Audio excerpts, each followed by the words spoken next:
Andrew, what did you do? What do you mean? What did I do? What did you do? It disappears. I didn't do anything. And then Zach froze, is what it looks like.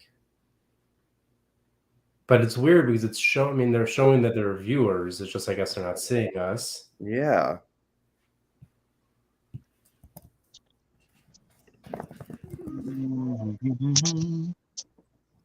Now it says you're live. Yeah. Is that real?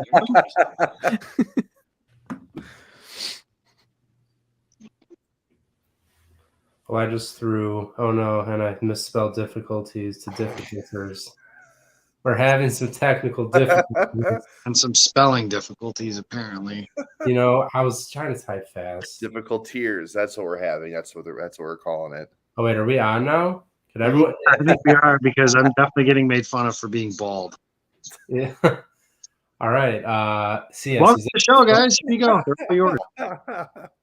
All right. Well, it seems like we're on.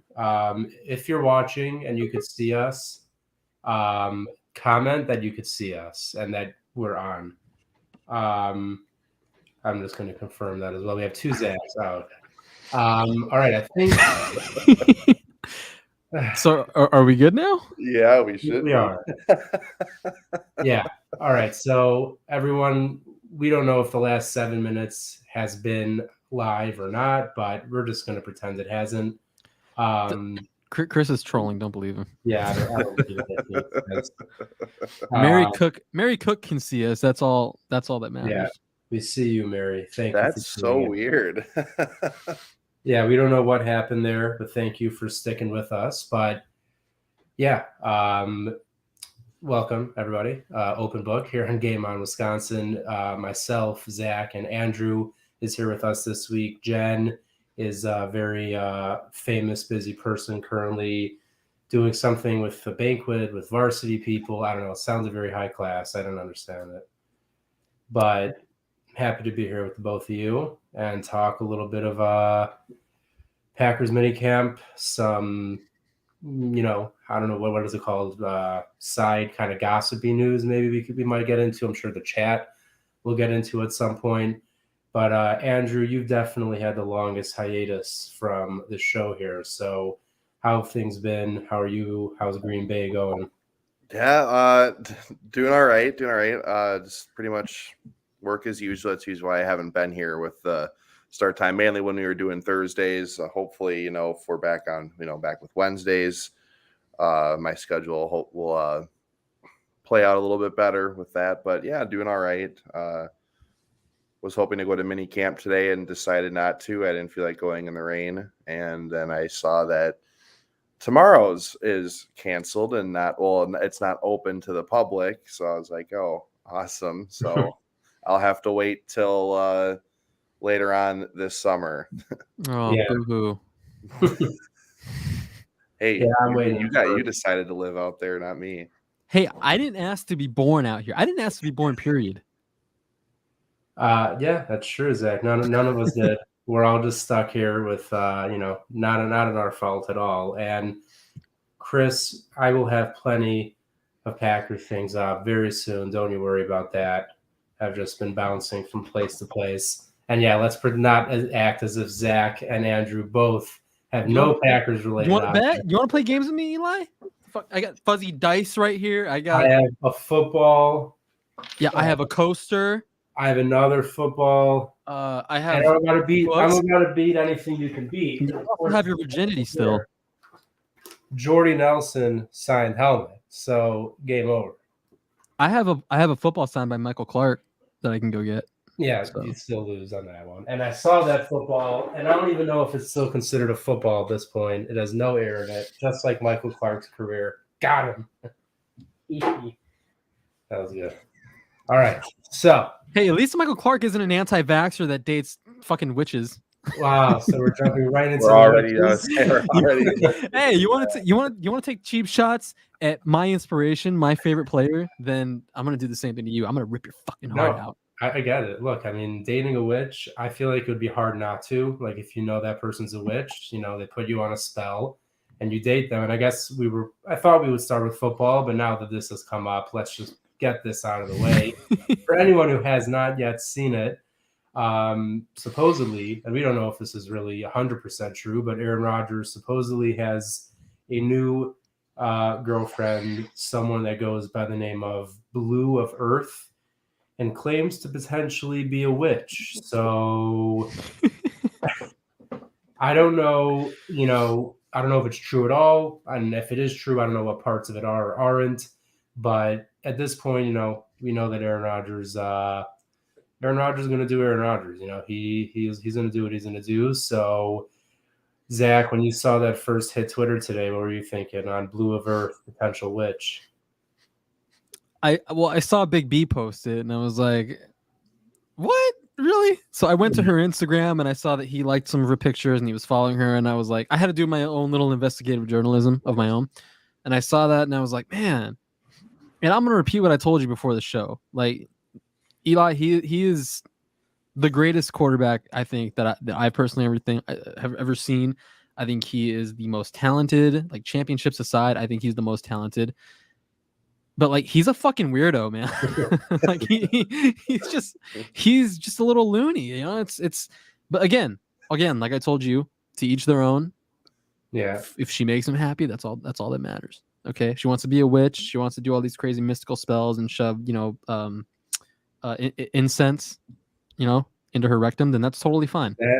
Was that a thing? Is that a thing? I think it's a thing witches do. Yeah. It's actually it's covered in history books. That sounds awesome. I should have known more about history. But yeah, so I don't think we should spend too much time talking about Aaron Rodgers and I'm trying to we've all just tried doing it immediately. Oh my god. Who's gonna do it? There, I got it. Okay. Yes. Once again, right in front of me. He's gone. My chances, and it's just painful. But okay, good. Sam can confirm, which is good. Thank you, Sam. And so let's jump to the football part, and we're going to go to the comments section because this is someone that was a surprise pick in this year's draft and seems to have immediately started making an impact in training camp, and that is, of course, Quay Walker out of Georgia. Linebacker, going to be, playing next to Devondre Campbell, someone that I got, before the draft, and we discussed this, so just real quick, I don't think any of us really saw a middle linebacker coming. We talked about it a bit before. I got myself a little bit excited about the idea a few days before the draft. Next thing you know, Quay Walker's a Packer, and I think, just looking at this Packers defense on paper in general, it's probably the best defense I've seen in my lifetime, or for sure in the Rodgers era. But specifically on Quay Walker and potentially Devontae Wyatt as well. Zach, what have you been seeing and reading coming out of them in their first few days of minicamp? Well,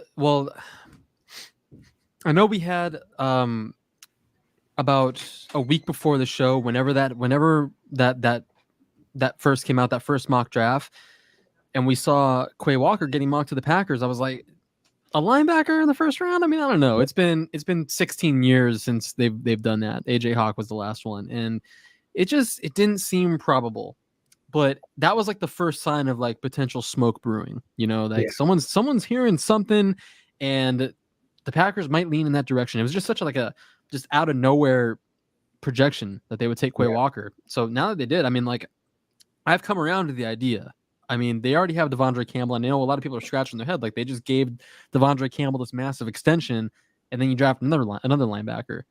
Joe Barry probably wants two traditional linebackers. Chris Barnes wasn't cutting it. Okay, let's just get that out there right now. They want true traditional inside linebackers. They saw what the 49ers did to them. They saw what the Buccaneers did to them in the last two playoff games. And they have two stud middle linebackers, each squad. And the Packers want to replicate that. Gives them more kind of like flexibility with their safeties to kind of let them play around a little more. Enough of that hybrid safety, those nitro packages that we always saw from Dom Capers. Enough of that bullshit. Now they have two guys that can play against the run. Quay Walker can keep up with tight ends. He could probably even play in the slot and keep up with wide receivers. The key is that just lean. He's that athletic and he's that fast. So like this is just a completely game-changing piece for Joe Barry, you know, and he's gonna have all kinds of fun. It took 2 days for him to start getting reps with the ones in mini camp. He's already, you know, skipped over Chris Barnes on the depth chart that we know of. I mean, it's only mini camp, but yeah. still. But Andrew, I mean, you're in Green Bay. I know you didn't get a chance to actually go to mini camp, but yeah, I mean, you're just overall first impressions of some names that have stuck out to you from these first few days of mini camp, whether it's Quay Walker or someone else that you specifically wanted to know. Well, Quay Walker was definitely one. It was really interesting and good to see that, you know, he's running with the ones already. And I know, like Zach said, you know, it's only camp, but I mean, that's still got to be a positive because Chris Barnes may not have been the greatest, but there in a lot of facets, you know, he got the job done. For the most part, was a pretty sure tackler. Sometimes he'd get eaten up on blocks and he wasn't the greatest in coverage, but I think that's what's so intriguing with Quay Walker is this guy is so athletic to where we can really see how talented he could be in both the pass and the run game. Another player that I was reading a lot about and was a player who I was really going to watch out for today was Amari Rodgers. It sounds like he's made some really good plays, and I know a big thing people have been talking about is he just feels different, like in terms of his confidence, you know, that he was playing with back in college. I know, I believe I was seeing Andy Herman talking about it on Twitter, Matt. I think I saw Matt Schneidman mention it, saying that his confidence looks a lot different this year than last year. So that was another player who I definitely wanted on my radar because, you know, I think so many people have neglected talking about him just because his rookie season was so quiet, but there's been countless Packers rookie receivers who have had a very similar year one where they didn't really get a whole lot done on the field, but also, you know, when you bring back someone like Randall Cobb, who is probably playing in the position that you would want Amari in, you know, that definitely changed things last year. So it's great so far to see him seem to have a pretty good mini camp so far. Yeah, Rodgers was someone I wanted to bring up today because, yeah, we saw a few weeks ago, you know, what Randall Cobb had to say about Rodgers and just seeing, you know, and then Coach Rabel, the receivers coach, also, I mean, they were basically just saying that he does seem like a different guy and that he is really just maybe going to be having that, you know, that second year leap we would always hear sort of from Mike McCarthy.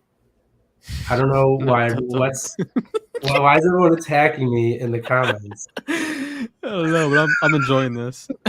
I'll be honest. I did put on the NBA Finals for a second on mute.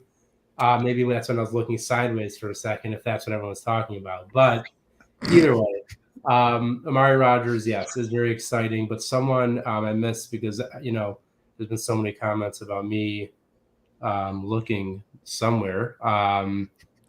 But basically, there's been a lot of comments in a minute that I looked away. But someone brought up Juwan Winfrey and Samori Toure. So, I mean, it looks like, you know, the kind of guy. I mean, Toure, rookie, you would have to expect he's going to make the roster. But Juwan Winfrey was someone we were really excited about last year. And then there was an injury. And that's why I ended up not making we don't know why I didn't make the roster, but the injury obviously basically made that decision. But just looking right now, I mean, everyone talks about the Packers receivers right now being weak and this, that. They might not have any clear number one, but there's a ton of depth. I'm just looking at the roster right now. And most years they go into Zach, I could be wrong, but most years they go in with 6 receivers, right? Yeah, either 5 or 6. Yeah. So, I mean, let's just for fun real quick, you know, we won't go too in depth because as we get closer to training camp, I'm sure we'll do this again, but trying to figure out what 6 receivers are going to make it out of this group is really, really hard because I'll just, you know, kicking us off, assuming Alan Lazard is back is 1, Cobb is 2, Amari Rodgers is 3, and then you have Sammy Watkins is 4, and then you drafted 3 receivers in Christian Watson, who we know is a lock, Romeo Doubs, we assume is a lock, and Samori Toure is likely a lock. That's already 7. That's your 7 guys right there. And we haven't even talked about Juwan Winfrey or Malik Taylor.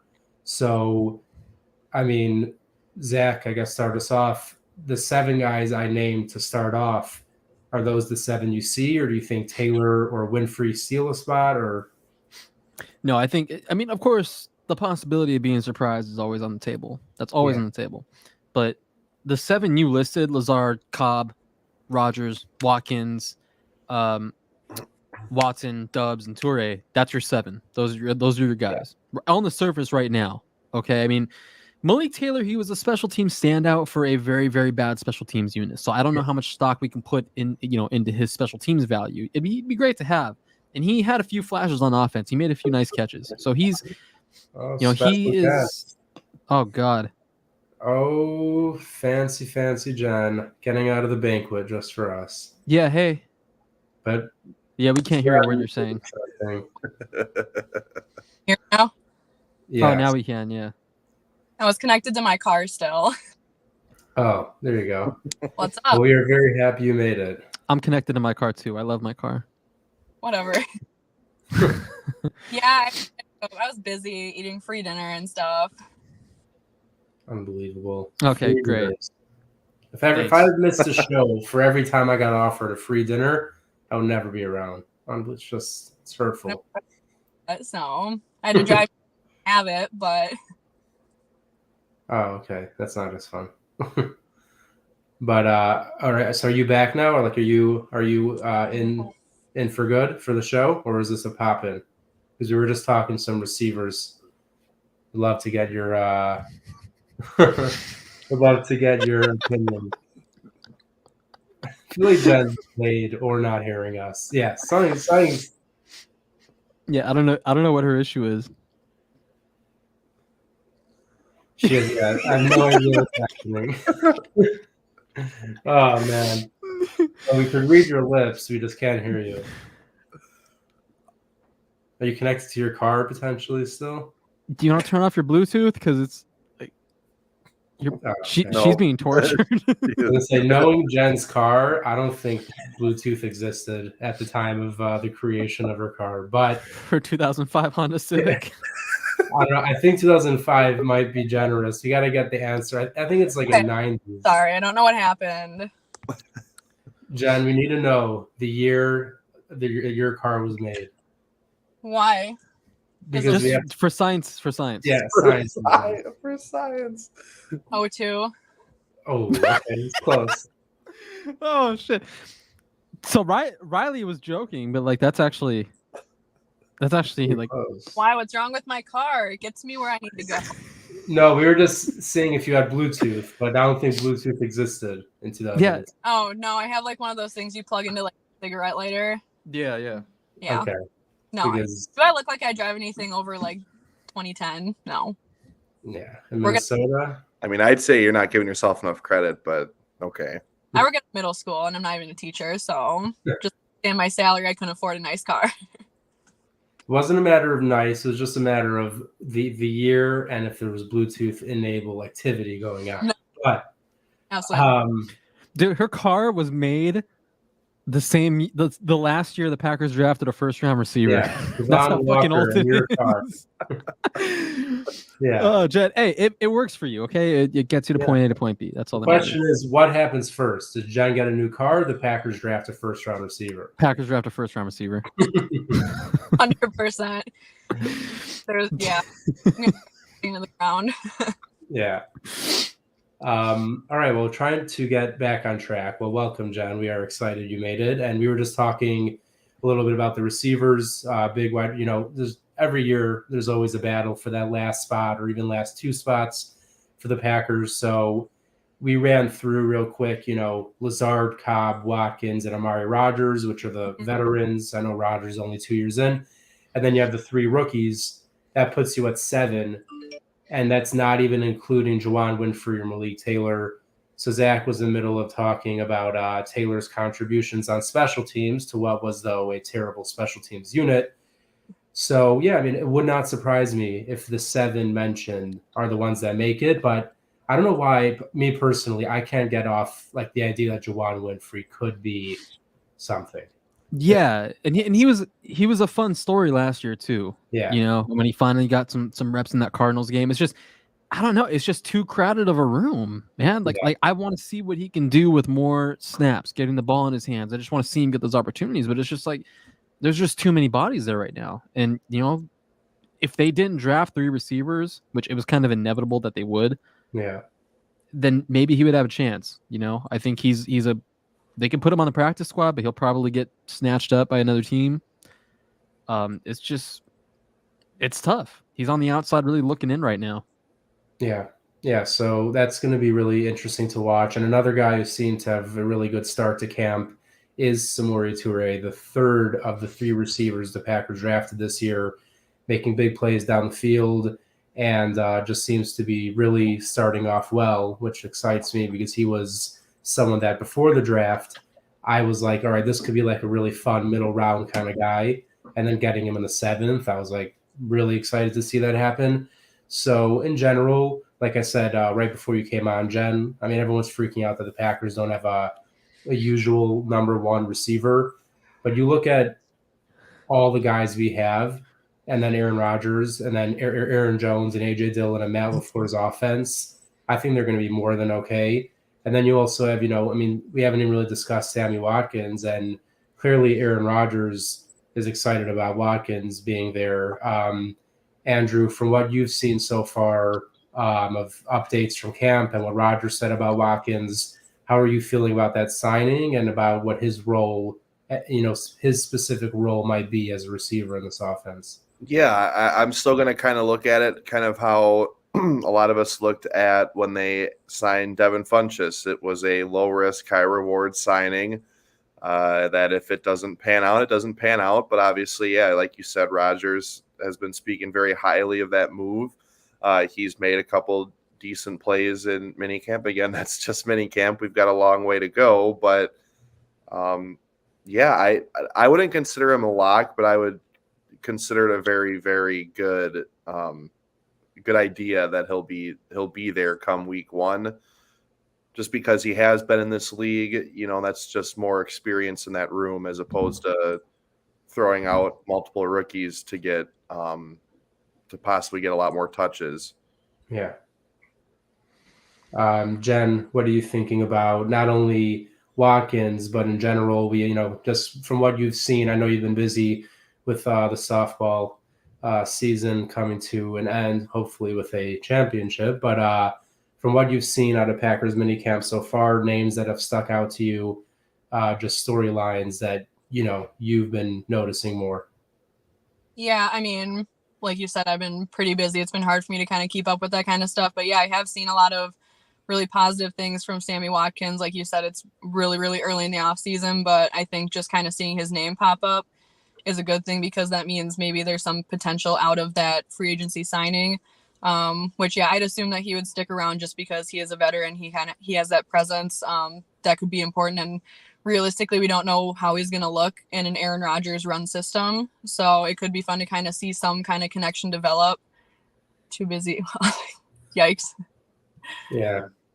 Hopefully, I mean, it was kind of funny. I was sitting at the banquet and our team, there was 32 teams and our team was 29th to be announced. And I was like, that's usually a Packers draft pick spot. It made me kind of sad. So like depressing myself while I'm like cutting into my skin. But yeah, no, Sammy Watkins, one of the names that's definitely stuck out to me. And I mean, kind of one of the more important ones because like you said, there's no set number 1 wide receiver. So it's really anyone's game. But I think that could make this offense a little bit more dangerous in the aspect of like, you never know who's going to be the number 1 target in what game. It could be a Lazard game. It could be a Cobb game. Sammy Watkins could come in and have a really good day. Like, I think it helps spread things out a little bit more. So if you can have that veteran presence mixed with the young guys and the rookies, I think that would be a lot of fun to see. Yeah. I mean, this receiver group, I don't know if we've seen with Aaron Rodgers really such an evenly distributed, like we might see, there might not be a guy to have, 1,000+ yards and 10+ touchdowns. There might just be like 3 guys at 700 to 900 yards and 6 to 8 touchdowns. And, that could work too. And then obviously Nate hit it right where I was going next, which is the tight end spot, because that is a very interesting thing to look at. I think I saw a quote someone here can tell me if I'm wrong, but that Tunyon mentioned that he maybe hopes to be available by week 1, which would be really exciting. Again, I could be wrong. I know that it was for sure said by someone. I don't know how reliable, but right now the Packers tight end position, the name everyone keeps seeing, or at least that I keep seeing, is Tyler Davis all over Twitter making plays. And that's pretty cool. The guy that came in, we thought maybe more of a special teams guy. Excuse me. Now he seems like someone who could contribute on the offense. Zach, what have you seen out of Tyler Davis or read up on him that would give you reason to believe that, he might step into a more receiving role on a down-to-down basis? I mean, do I get to talk about Sammy Watkins at all? You do, whenever you like. Yeah, fuck off. I mean, we don't know much about Tyler Davis. They signed him to the active roster on September 28th last year, and he was kind of just forgotten about. Totally, Yeah. In that room. And obviously, you had Robert Tonyan at the time. He was healthy. It was a month before his injury. So, you're not going to know much about Tyler Davis, but he had a nice catch against the Ravens. He's been a special team standout. He's been doing all the right things. And Matt LaFleur has talked him up. Brian Gutekunst, I think, has talked him up. They think they really have something there. You know what I mean? They really think that there's something there for them to develop. And they found Robert Tonyan in a similar way. Undrafted free agent they picked up, and they developed him, and eventually he got his chance to shine, and he made the most of his opportunities. I mean, this offense is tight end friendly. It's fullback friendly. It's H-back friendly. I mean, whatever the hell you want to classify yourself as, it's friendly to those types of positions. That's why we've seen Dominic Daphne get some opportunities. We've seen Josiah DeGuara get some opportunities. Mercedes Lewis. I mean, like, this is the offense for a guy like Tyler Davis to shine if he's going to get that opportunity. And right now it seems like he will, because I know there was that quote about Robert Tonyan being ready for the season by the start of it. But I mean, that's probably, knowing this conservative medical staff, like, let's be realistic. They're probably going to keep him, they're going to push it a little more. A month, maybe 2. Probably. Yeah, he'll more than likely open the year on the PUP. He'll miss like the first 6 games or 6 weeks. I don't remember what it was. First 6 weeks of the season. Then he'll be ready to go. But Tyler Davis, he's going to have his chance.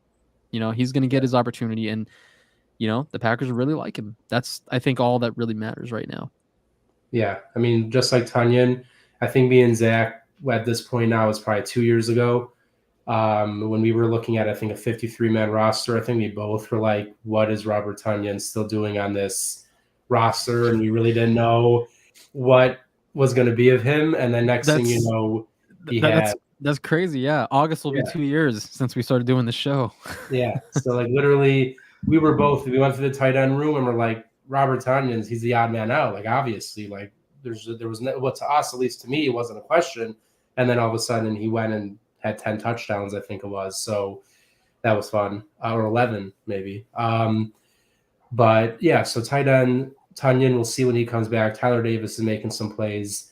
But one thing that has been a bit concerning for me, and Jen, we'll start off with you because you've had personal experience in this, is David Bakhtiari and his knee. Why are we, 20 months, I don't know how many, almost 2 years later, I guess we're still worrying about his knee?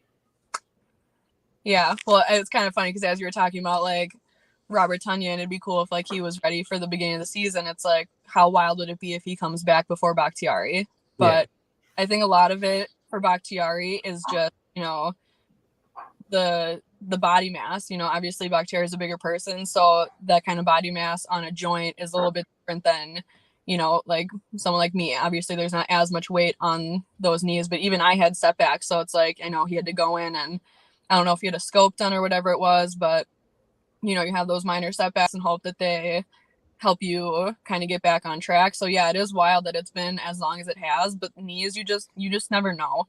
There could be tweaks and stuff. Like, I don't know exactly what it is that they're kind of concerned about. If it's like the flexibility and mobility isn't there, if, can't put the weight on it.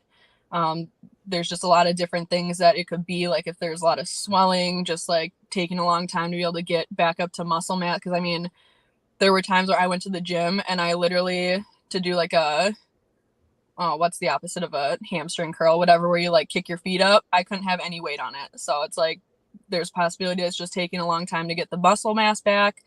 there's just like 1,000 things that it could be. And knees are weird, and you obviously don't want to rush it if there's minor things happening, because you'd rather take precautions so that it doesn't turn into another tear than it would be to nose ball. Unfortunately, I just know knee injuries, but yeah, Oh, so like sorry, some, go ahead.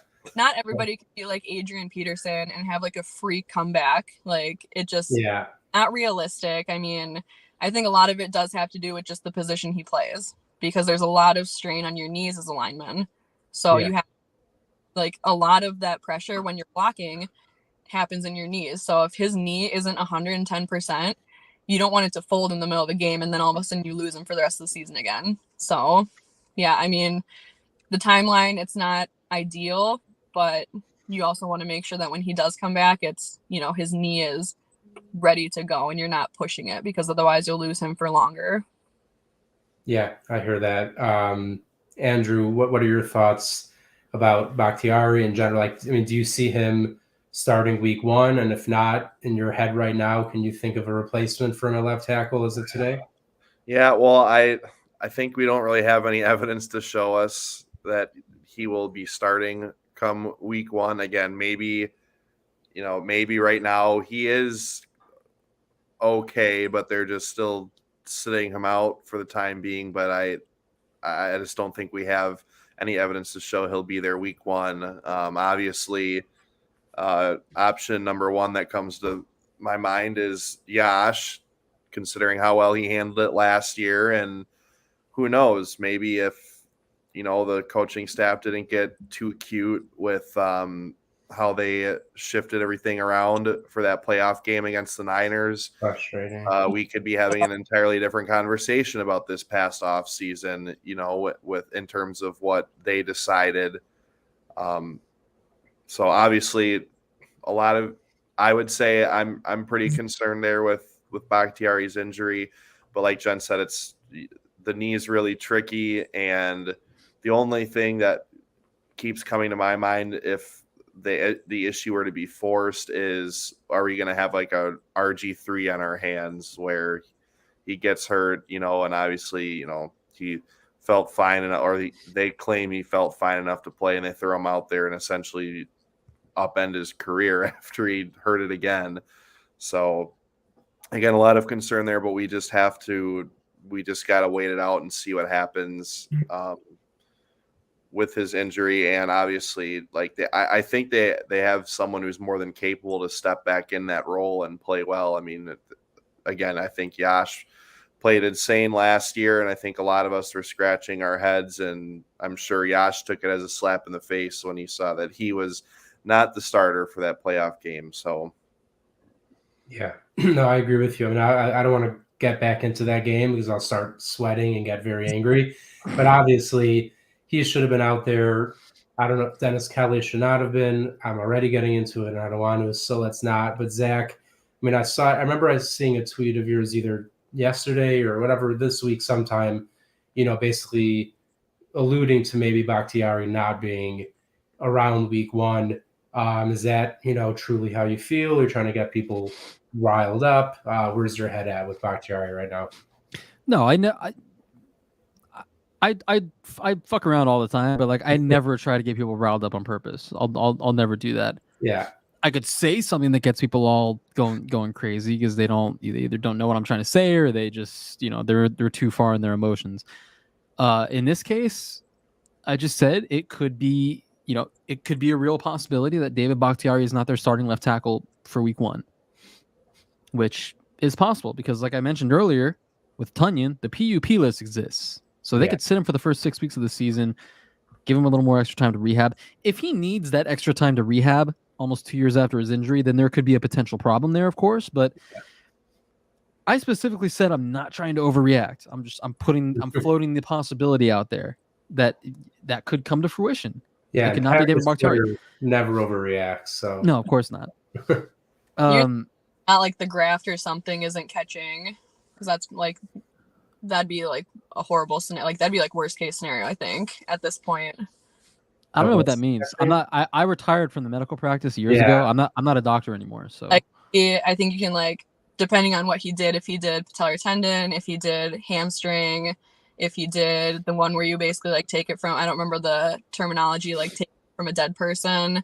So it's like if he did that one, so that the recovery. Took it from a dead person? I hope he didn't take his ACL from a dead person. I He's remember really alive. correct terminology for taking a graft from a corpse, but some people do that because, you know, then you're not taking from part of your own knee, so it's not two things healing.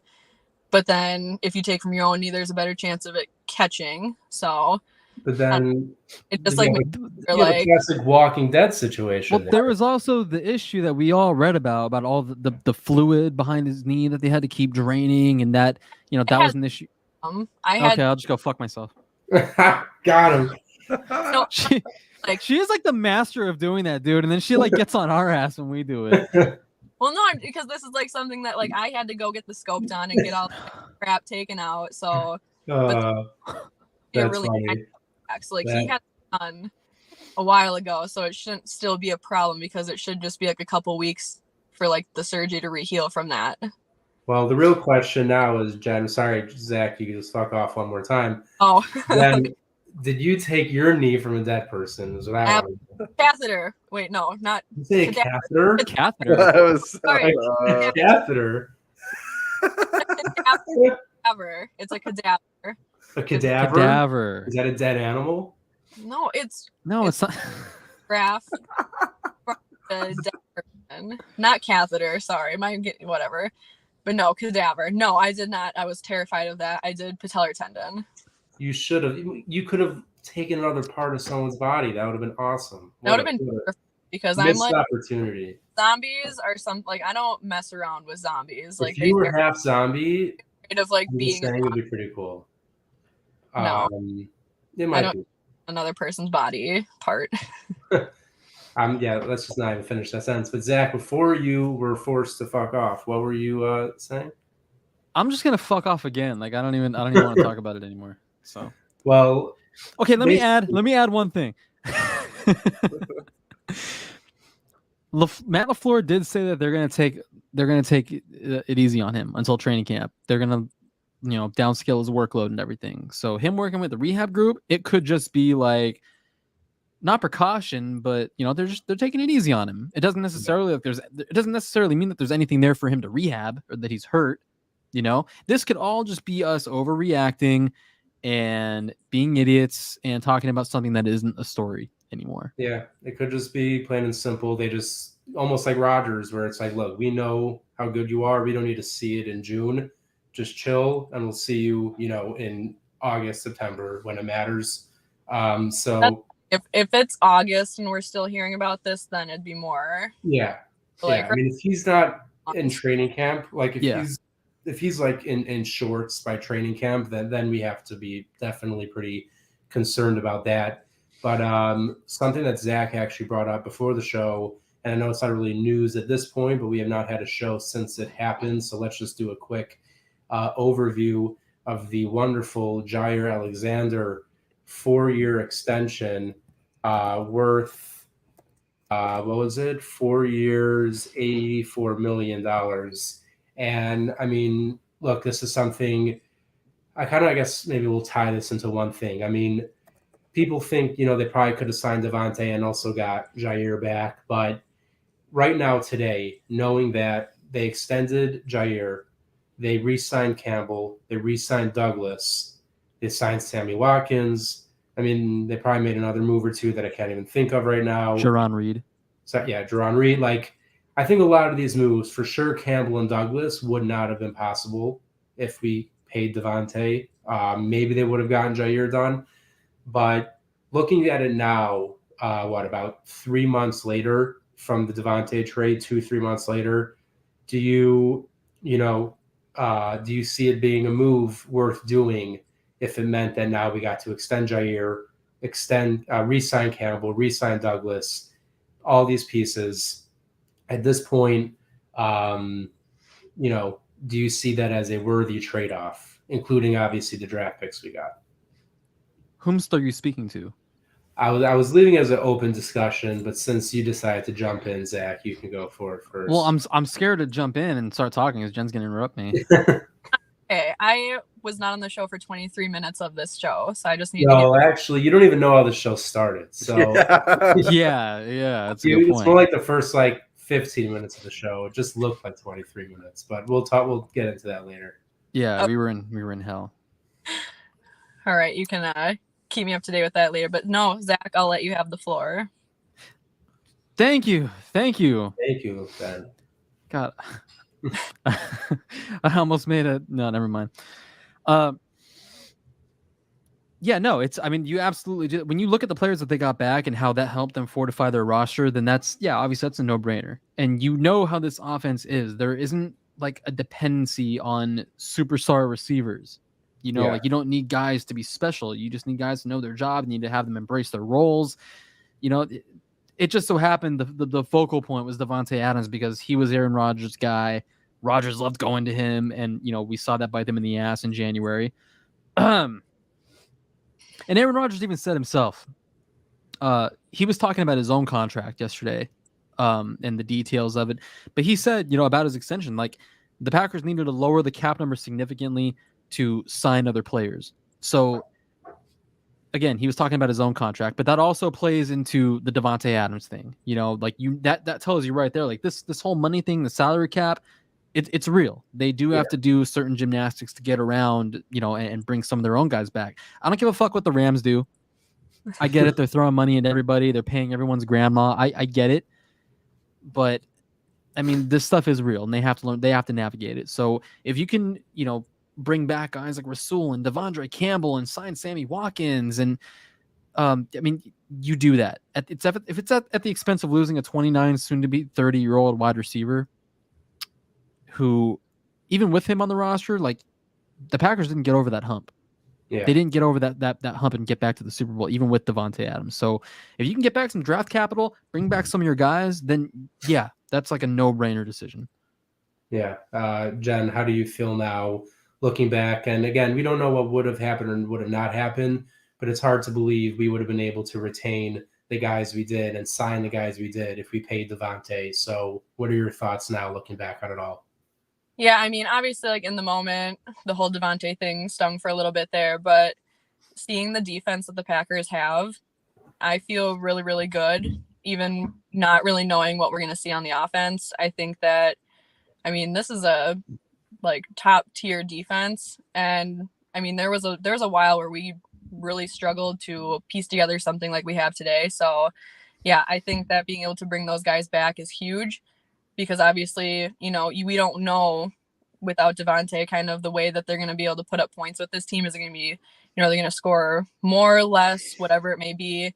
I didn't read the comment, so I'm just It wasn't about you, Jen. Don't worry about that. I saw Riley's name and I ignored it because sometimes I see his name pop up, but everyone does that.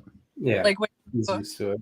When you don't know what you're going to get from the offense, when you have a defense that can be shut down, that's going to be huge. So being able to bring back all those pieces, and they're great leaders on this team, not only great talent, good teammates, all that good stuff. So yeah, I think obviously losing a guy like Davante Adams, it hurts and it sucks, but I think they'll be okay considering everybody that they're able to bring back and sign and all that stuff. So yeah, in the moment it's tough, but I'm happy with where they're at right now, and they could still add pieces. We'll see, but yeah, I think they'll be okay.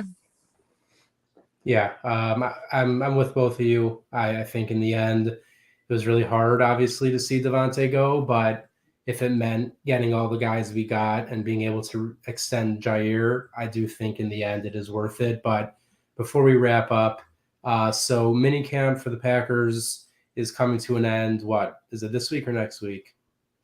This week. This week, They canceled tomorrow's practice. Mandatory is done tomorrow. Yeah, but they have the rest of OTAs next week. Okay. Yeah. And then we're not going to have training camp for about another month-ish, right? About a month and a half.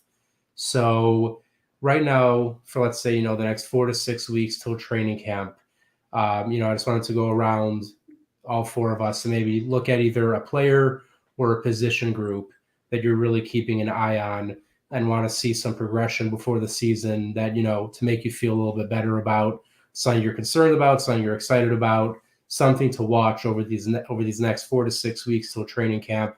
Andrew, why don't you kick? Oh, you know what?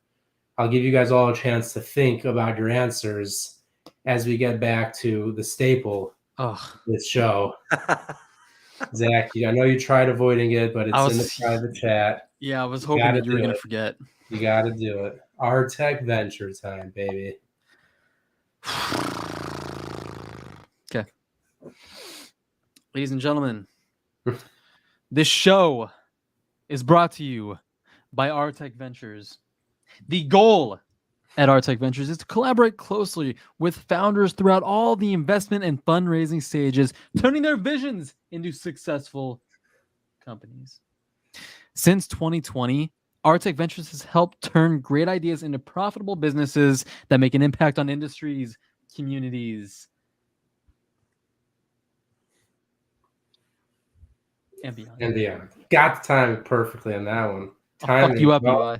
All about timing, but I think you dropped your dice though. Yeah, I did. I felt them fall down my back. I was hoping they would wrap around my neck a little better, but like the hoodie doesn't. Whatever, just like the traps, at the gym, and I've just been shaking it up. Yeah, my fucking traps are just so fucking huge. I can't help it, bro. I'm just so massive. Yeah, what a pump! I just did some shrugs.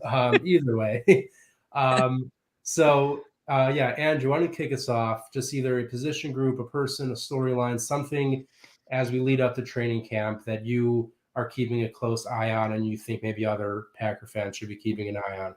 Yeah, so I kind of want to give two things, one for both sides, or one for each side of the ball. That's cheating. Yeah, okay. But I think what I'm excited for is the receivers. I know there's been a lot of rave so far with Christian Watson between players and other people watching. Whether it was some plays he made or just some of the small things that some players like Randall Cobb have talked about, where they've been really impressed so far. So I'm really interested to see how he and then some of those other younger guys really come to fruition come time to training camp and, see where they're at and then see what they can do in the preseason, obviously, because I think that's going to be the biggest gauge to see, okay, well, how much playing time are these guys going to get come week one? Another position group that I'm wanting to keep a better eye on, and I think to me is the biggest question mark outside of the starters, is the safeties. We don't really know what happens if someone like Darnell Savage gets hurt or Adrian Amos, and that is obviously something that's not, I wouldn't say highly likely, but that's obviously something you have to take into account. I mean, Darnell Savage has missed games, here and there. And I mean, off the top of my head, I can't really think of many that Amos has missed, but again, that's something you have to keep an eye out for. I mean, here we were sitting last year with our cornerbacks group. We never thought, someone like Jair was going to miss the time he did. So with safety, it'll be really interesting to see who steps up for those spots behind those two guys as their starters. Yeah. There was this name floating around that one of us really wanted, but he's a Saint now. So. Yeah. Can you see that? Oh, there you go. And, wrong camera. But Zach, I assume this is probably something you wanted to say at some point. Oh, sorry, wrong comment. While Andrew was. Got him. Yeah, but Sean Davis. Zach, from what I understand, quite high on him. Are you? Wait. Can you hear me? Because the internet is acting up. I think it's just Eli. Okay, all right. I never know. I see him getting all pixelated and shit. That's Eli. I didn't do anything. No, I mean, look. You have three guys in that room behind your starters. You have Sean Davis, Ennis Gaines, and Vernon Scott. And right now, Sean Davis has consistently been that third safety in OTAs and minicamp. He's been that third guy. I have not seen any kind of change. I honestly, I can't tell you a lot about him. Okay, I just know that I'm starved for another safety. I'm starved for someone that can play on the back end when Darnell Savage comes closer to the line of scrimmage. And when he plays as Tariq Robert, when he does, Carpenter, exactly what I was wanting to say. oh, duh, Tariq Carpenter, shit. Am I frozen right now? Is that No, what's I hear. Oh, No. No, okay. hello. no, just the chat's coming at me. Okay. I can't believe I forgot Tariq Carpenter. Yeah, okay, that's Yeah. another guy. So, shit, that makes things a lot more interesting. He's probably going to be doing like a lot of. I mean, he's a safety, but he's probably going to be doing some linebacker stuff too in the box. So he's built to handle a lot of that, and he did it in college too. So, they'll get creative with him. And I know I said earlier, like, oh, enough with the safety hybrid nitro package bullshit, but it's different when you're doing it with a guy that projects as that. You know what I mean? Like he played linebacker in college for 3 years. Yeah, he has prior experience doing stuff like that and playing all over the field. So, he's also going to be a big factor on special teams. Someone that big who can move as fast as he does, that's going to be a big asset as a gunner. But yeah, I know the Packers need help at that third safety spot. So yeah, Andrew is absolutely right. Like that's a position of concern. And why I was screaming to whoever was willing to fucking listen for them to sign another safety, because that just lets you get more creative with Darnell Savage. It makes your defense better. Yeah. So well, look, another, Tyrann Mathieu will come along maybe at some point in life, but I doubt it. Whatever. Zach, anyone specific or any position group in specific you wanted to point out to keep an eye out for? Yeah, I want to see what happens on the edge, because I know Preston Smith and Rashawn Gary, obviously your two entrenched starters, but Teban Nalia and Ladarius Hamilton have been that second team, and Jonathan Garvin and Kingsley and Nagbare. And Nagbar? Yeah, Nagbare, I think, yeah. Whatever. Whatever. Jameis Winston, whatever. You got to let that go. You guys will both never let let that shit go. That's classic. That'll never go. I forget how to say his real name. Yeah. I was so convinced. of myself say too. Jameis now. It's the only way I know him as Jameis. Like, Clay and I are going to go out there looking stupid ourselves because we've made fun of you so much for it that now it's going to bite us. That's what I do. You're welcome. I'm glad I could do that for you. Just what you do. But I want to see how that, how the depth shakes up there. I prefer, because they don't have Whitney Merciless anymore. He sailed off into the sunset, and he was a great signing for the few games he played. He was a good guy to have there, a good veteran in the room. So I still want to see them go out and sign someone like Justin Houston. That would be great. Just really solidify that room, because you can't, as far as I know right now, you can't rely on any of those guys that I mentioned that are there right now. I know a Nagbar can be something special. He could turn into a good rotational rusher, but right now it's probably not going to happen in year one as a rookie right out of the gate. So they need a veteran in there, other than Preston Smith and other than Rashawn Gary. Yeah, real quick about the edge. Something I saw that was interesting today was Quay Walker actually taking some snaps on the edge with Rashawn Gary standing over the center in a very Zadarius Smith-like fashion. I'm not saying we should expect to see that often. I'm not saying it's even something they should do, but it's something I saw reported. Could be interesting to see Gary lined up over a center and see what he can do with his speed. Well, they did that. They've done that. Like when they had Zadarius Smith in the lineup, they sporadically kind of had Rashawn Gary come in there and play at that rover position that Zadarius Smith always played, but it wasn't that often. Yeah, and even then, I saw Andy tweet that, and it was interesting. I know this is. Yeah, we'll see what happens. Minicamp is the time to get weird and to experiment with all this freaky stuff, like Rasul Douglas in the slot. Yeah, that's something that they're doing. So, and Rasul Douglas pick 6 on Aaron Rodgers today. You don't see that very often. But Jen, on to you. A storyline, player, position group, something you're keeping an eye on for till training camp. Yeah, I mean, we've already kind of touched on it, but I've been thinking it before the draft. I'm really curious as to how the tight end room is going to play out. Obviously, with Tunyon's injury, you kind of don't have a number one tight end right now. So it's kind of anyone's game. You just don't know how the position's going to be used. I thought that they would maybe try and pick someone up in free agency, but they didn't. So I don't know. I'm curious about how that's going to play out. And it's just kind of something that's been in the back of my mind for a couple months now. Just kind of the whole pending Robert Tonyan thing. You don't know what they're going to do. Cause Mercedes Lewis maybe gets a pass or two a game? So are they just like not going to utilize tight ends as much? Is there going to be somebody who kind of gets an opportunity to step up more? I don't know. It's just something that I'm going to kind of look and see if somebody starts to stand out in those practices, just to kind of see if there's somebody who's going to be able to come in and kind of take over Tunyon's spot in the meantime until he comes back. And then, pending his injury, how long it'll be, I don't know. That's just something that I'm really curious about, because I thought that they would maybe address it and they didn't. So they're just kind of rolling with what they got, I guess. And I'm excited to see kind of who's going to be the guy that steps up. Yeah, tight end is a position we were discussing earlier. I think you were already on the show when we were talking about Tyler Davis. So, yeah. Zach and Jemmy, the two places I thought of were edge and tight end. So you both stole that from me, and I appreciate that a lot. Yep, you're welcome. So I'll pivot, as the pivoter that I am, and, kind of touch on a little bit what Zach mentioned with Rasul Douglas in the slot, and just really seeing who ends up being there, because there's someone who keeps, tweeting every day about Jair Alexander in the slot. I don't remember who that person is. Really annoying guy. I don't know, whatever. But I thought Jair would end up in the slot. We're seeing some Douglas in the slot. I don't really see Eric Stokes projecting as someone to go in the slot. So it could be a rotation. It could be they're just trying out Douglas and Jair and seeing which one fits better. But whoever ends up in the slot, I think it matters a lot. The slot receiver position in the NFL is just becoming better and better and better. Each team, as they're using them more, you're seeing with guys like Cooper Kupp and, even, Randall Cobb and a bunch of guys that right now my brain refuses to think of. But we know slot receivers.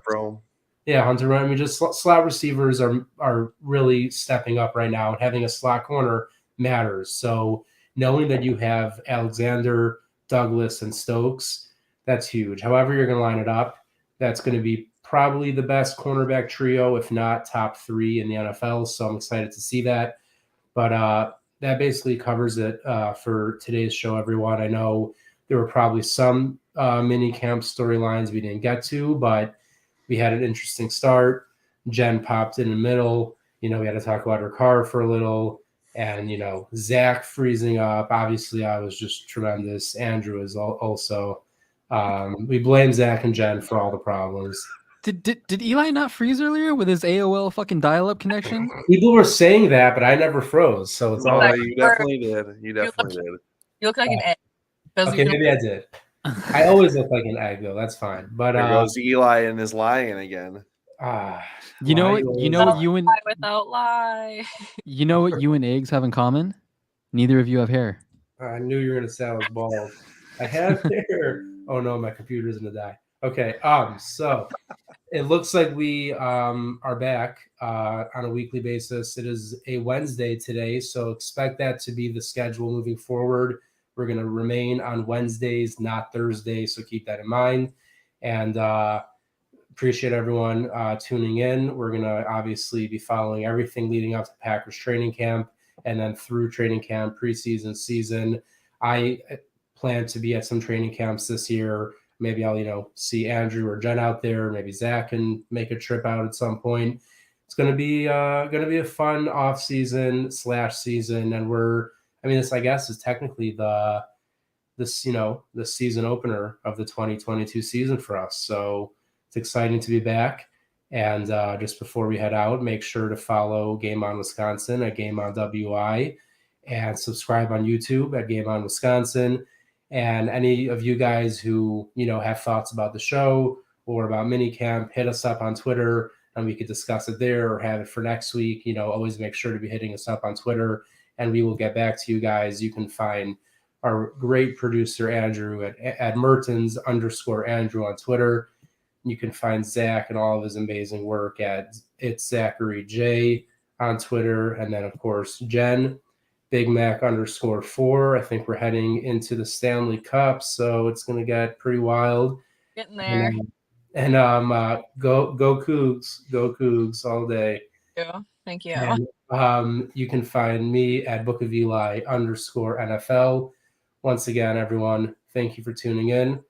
We'll see you next week, and go Pack Go. What you think, Fred? All right, Fred. Like, dude, you're an idiot. I'm doing very well, Jen. Is it just going to be me and you, or Eli and Zach going to pop in? Yeah, they'll talk every once in a while, but Every now and then we'll kind of. he was already here. It happened right away. It kind of well, we're used to you attacking us, so Yeah. that is- Sorry. look at Let's just put it this way: who do you see as the quarterback week 1